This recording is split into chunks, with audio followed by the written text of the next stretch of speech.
Good evening, everybody. I want to thank everyone for being here and partaking in my recommendation report presentation on our company called the Cuisine Machine. My overall objective today with this presentation is to ideally recommend that we should change our place of business from Florida to Portland, Oregon. Now, I will be doing that by going over these three key factors, which would be the foot traffic, demographics, and food truck friendliness, followed by the conclusion. Now let's start with pedestrian traffic. Now, downtown Portland is an immensely populated city. According to studies, foot traffic is up 20% in the past year alone.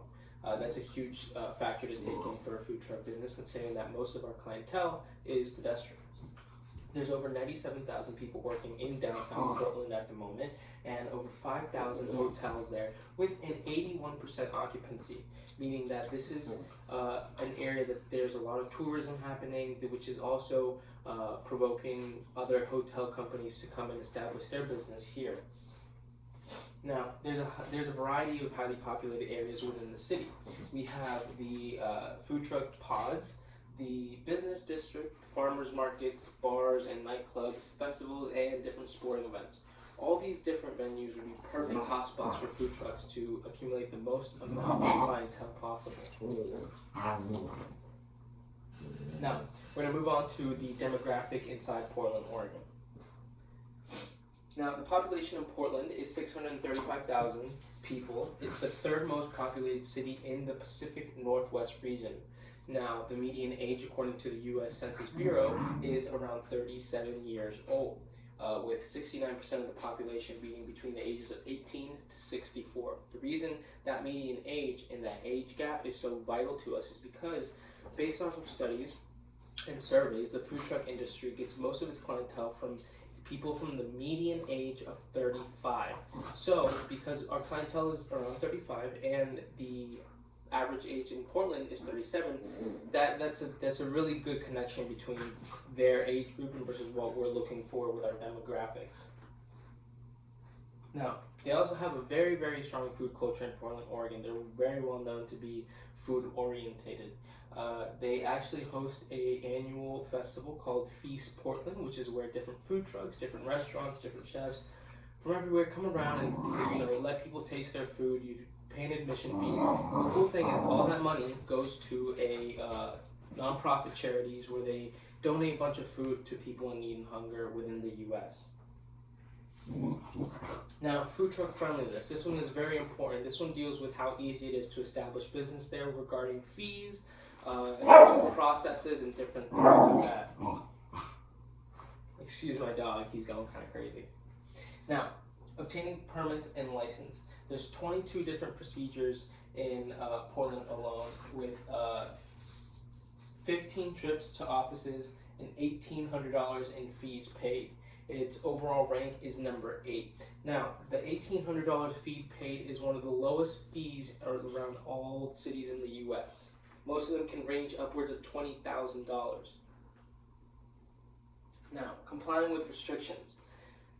This gets tricky because a lot of different cities have different restrictions on what you can and can't do. Luckily, Portland only has 5 restrictions, very, very minimal.